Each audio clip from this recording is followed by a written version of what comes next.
Hi. What's up?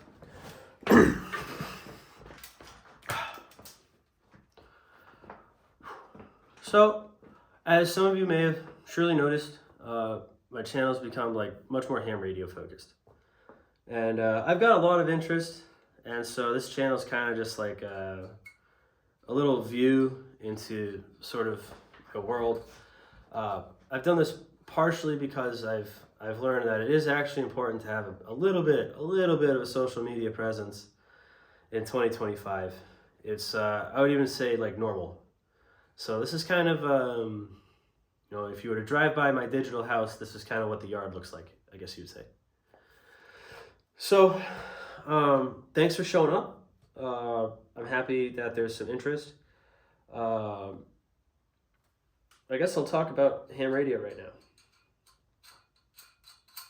Even though I'm kind of tired of talking about it because this is like the third take because I've had so many errors now.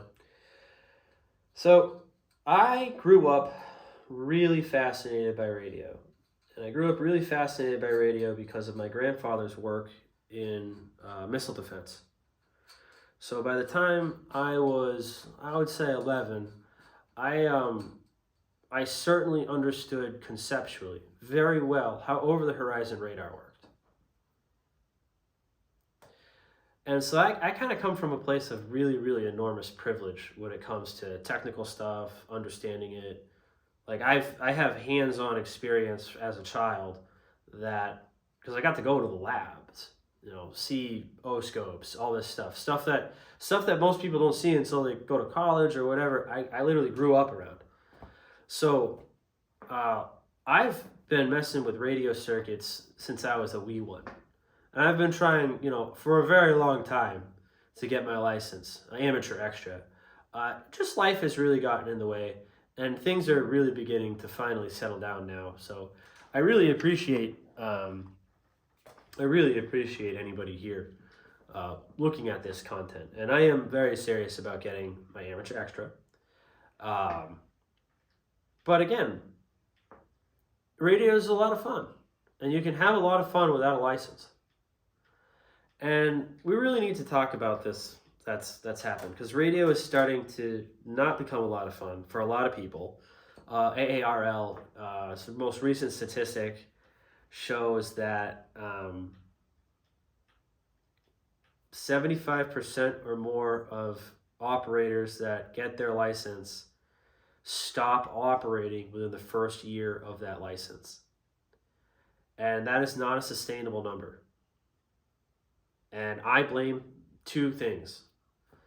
One, primarily the click culture that has developed in ham radio.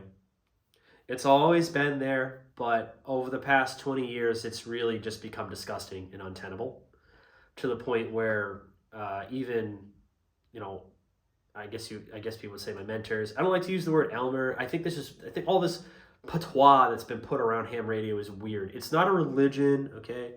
I had mentors, and they stopped renewing their amateur extra. They just stopped.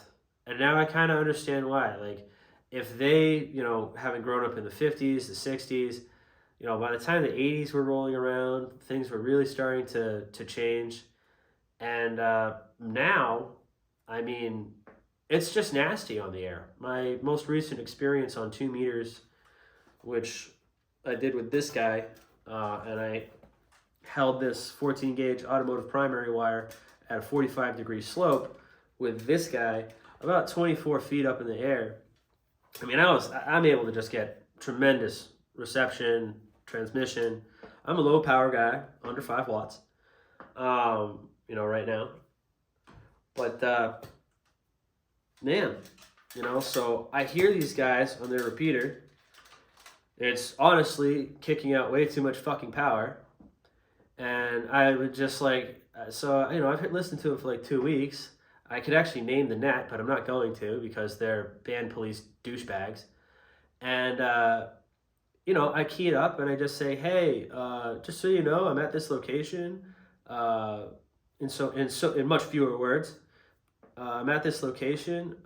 As best I could tell, your repeater's reaching out and touching anywhere from 170 miles to over 500 miles away. And, just wanted to say good job on that little repeater network that you guys have built there. And what came back after I keyed off, what you call sign? Literally, to which, like, I'm sorry, but I'm from a place where, like, I'm not going to respond like that. So I didn't give him one. I gave him an alias. And they just start freaking out. They start freaking out at me. They're going to triangulate me. They're going to do this. They're going to do that. First off, someone like me, no, you're not going to do that. I mean, you can try. You'll just drive yourself fucking crazy. Because I know tricks regarding RF propagation that are not really covered in amateur extra. Again, I actually designed this off of principles that I understand from OTH, over the horizon radar. And I mean, I'm literally just driving this thing with a UV5R with that I kind of rekitted here. It's undergone some slight modification. But as you can see, we got the center post, goes to this right here, this part right here. And then I've got it all is a ground stake, goes here. Similar mechanisms allow me to just attach radials there easy with a 7/16 wrench.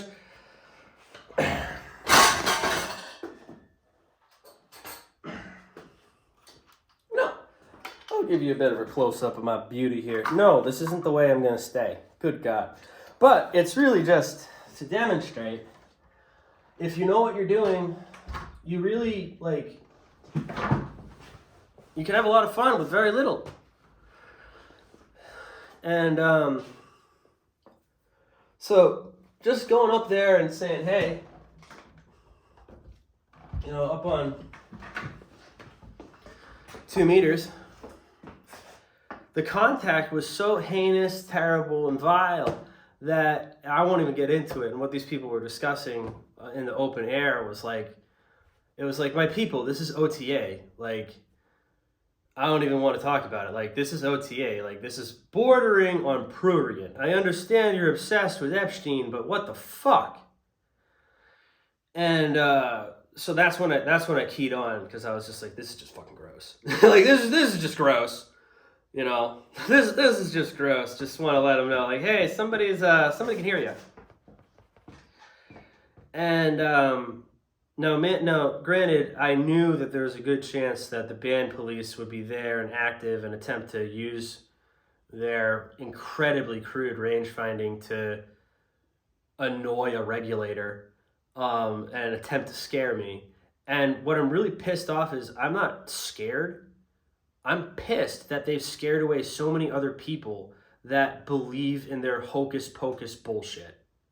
Dude, the regulators aren't worried about fucking UV5Rs in the goddamn woods. They're fucking not. The only time that they're gonna jump on somebody like that is if they're fucking up public safety stuff. And the chances of somebody unintentionally disrupting EMS services in 2025 with an SDR is very fucking low. As long as there's even a tiny bit of research. I mean a Google search. It's very fucking low. You can broadcast on 144 to 148. That's it. All right? And if somebody else has done something important in there, they're in fucking violation. No, they're not going to give a shit about 5 watts. They're not going to, like, no.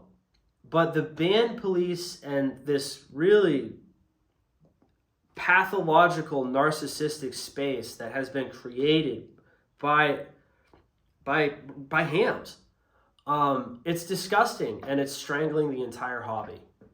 We have people that are acting like, I bet most of you don't really know why the Radio Act even came into existence. The Radio Act came into existence because hams were just cooking up their own broadband spark gap transmitters in their basements. And when the Titanic sank, they all heard it on their receivers, and they all tried to talk to the Titanic spark station, which, because at the time it was all broadband and everybody was effectively just using sparks, okay? Nobody could communicate or do anything or confirm where Titanic was. Thousands of people died drowned in freezing waters, and it's a global cultural scar we still feel today. And at that time, regulators globally were going to say all amateur radio operation is fucking illegal. We're done. You guys fucked everything up. You guys can't key fast enough. Your equipment's not tuned right. And somehow it's been largely lost to time, or at least I haven't looked that much into it. Ham radio operators were able to prove their utility. And apparently it was clearly a very hard fought battle because the cultural scars are incredibly, incredibly fucking deep. To the point where now people are behaving as if like somebody transmitting without a license at under 20 watts, it's like it's a national security threat, or like they're stopping a flipping assault. Dude, check yourself. You're not. All you're doing is strangling the hobby.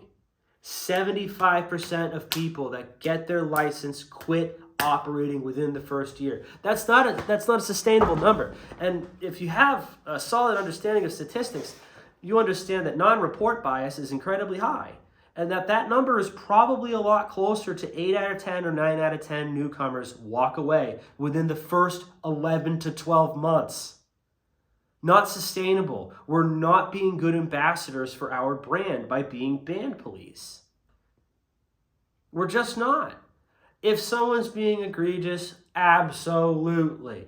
But if someone's just, in between licenses and being honest and, just trying to say, hey, good job, to be slammed the way I was slammed. And I don't really care what I sounded like. No, sorry. Because I actually know what happened. And it's pretty funny. Maybe in a private time I'll explain. But I just wanted to tell these people, hey, good job. And then to like a newcomer, if that was a kid, imagine if that was a kid, an enterprising kid, they just throw up a wire and an antenna, they're on their Baofeng, right there, 13 years old, and they just hear someone, they just want to say hello. People will say that personality that interacted with me would handle the child better. No, I know better than that. No, they wouldn't. They would be even more abusive. They'd be even more scary. And that's that. That person, just like how someone that's been told you're not a good artist, you're not good at math, you're ugly, or whatever it is, that person's done with that scene. And you know what? They're going to talk to their friends about it, which is something that hams really have a hard time grasping because, it's just, talk about a rarity. But they're going to talk to their friends about it, and then everyone else is going to go, wow, all amateur operators are kind of jerks. It wasn't always this way. I would say it's this way now. We're suffering from a hobby-wide case of deeply unwarranted self-importance. Deeply unwarranted. All right? And normal people that aren't interested in this stuff, they pick up on that. They see that clear as day, and eventually they're not going to want anything to do with us. And when more efficient users of the spectrum go to regulators and say, hey, you know what, we really we want to break into the centimeter band, but it's allocated for amateur use. We've been watching on centimeter band, globally it's got less than 100,000 users. We really want to use this for satellite communications. Well, guess what? Because the bands aren't crowded, because they're not being used efficiently, they will be sold to the most efficient user. So if we want to keep ham radio alive and as a fun thing, we need to welcome newcomers. We need to encourage newcomers that may not have a license, all right, that may be transmitting unregistered. We need to be polite. We need to teach them etiquette. And if they can't get a hold of a license, but they're a fucking nice person and they don't clog up the airwaves and they have some know-how, all right, what is the harm? Help them. Don't shun them. So, that being said, let's talk about this guy. Ham radio doesn't have to be expensive either. This is an old bedpost bolts, washers, automotive primary wire, 20 feet of it that I hold at a 45-degree slant after I elevate this about 24 feet in the air. And yeah, there we go. I have my very effective UHF VHF top-loaded vertical monopole that allows me to really profoundly extend the range, especially if you can operate near an infinite ground plane. So this guy goes. Not expensive. Not expensive. What's with the $300 dipoles? Some stuff is expensive. Your transceiver, your power supply. Yes, and also nice things are just expensive. I get that. But we have got to get back to this. We have got to get back to this, especially in the West. The average ham operator in the West is over the age of 60. This isn't a hobby that's going to be around forever if we don't really get in gear and change and start being better ambassadors for the brand that is ham radio. Thank you very much for tuning in. I think that's about all I got. One love.